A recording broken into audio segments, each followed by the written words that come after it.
अहमदाबाद रे रूप नेब कि प्लान ओडिशा। एआईसीसी बैठक रे टीम ओडिशा को मिलिबो संजीवनी।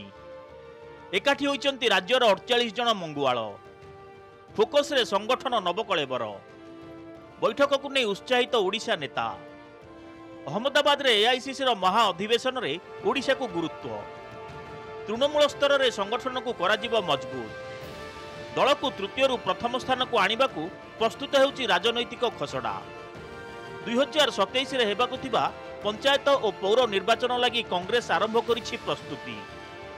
पीसीसी सभापति निजर नुआ टीम गढ़िवा सह छामुआ संगठन को किपरि अधिक क्रियाशील कराजिबो ताकू गुरुत्व दिया जाउछि। एआईसीसी जे प्रसंग को उठाइबो ओडिशा रे भी ए प्रसंग को किपरि शाणित कराजिबो से नै करा जाउछि आलोचना। गुजरात रु ओडिशा पई एआईसीसी लंबा रणनीति प्रस्तुत करथिबा नेताए कहिसंती। रिजोल्यूशन हेछि हम आसंता दिन रे कोन काम करिबो विशेषकर एससी एसटी ओबीसी ऊपर स्ट्रांग रिजोल्यूशन हेछि।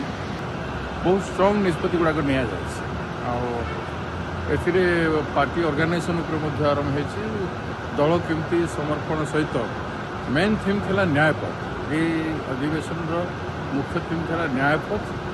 न्यायपथ रे संकल्प समर्पण और संघर्ष ये तीनटा ऊपर गुरुत्व दिया।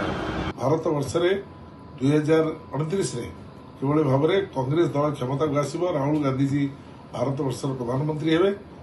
से निष्ठा से संकल्प रे भारत वर्षर सबु अंचल सबु आकुमारी हिमाचल सबु राज्य समस्ते आछंती।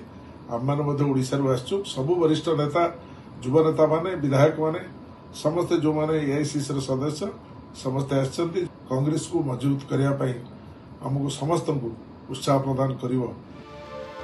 ओडिशा रे 25 वर्ष धरी क्षमता बाहर रही कांग्रेस।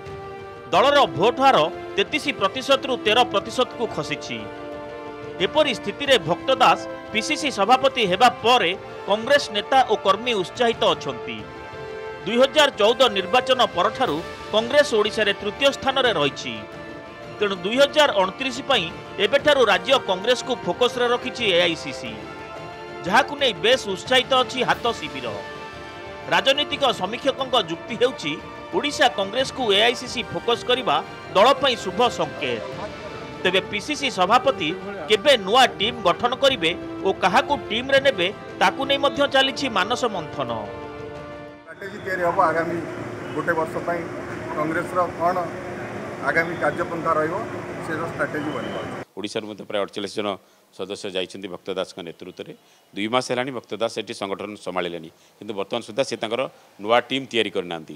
तेणु आम आशा करबा निश्चित भाव में ओडिशा बाबदरे मध्ये गोटे ओडिशा को मध्ये गोटे फोकस करा जिवो एआईसीसी अधिवेशन रे। कारण ओडिशा रे वर्तमान राजनीतिक सिनेरियो जहा रहिछि कांग्रेस पाई मध्ये गोटे सुजोग रहिछि आगु को बढ़िया पाई। एआईसीसी रो 2 दिनिया बैठक रे प्रस्तुत हेउछि रोड मैप। ओडिशा पई हाईकमांड को ठारू कांग्रेस मंगुआल की संदेश नहीं आसुछंती ताकू अपेक्षा करिछंती नेता और कर्मी। भुवनेश्वर कैमरा पर्सन दिलीप चिन्मय महापात्र रिपोर्ट, नंदीघोष टीवी।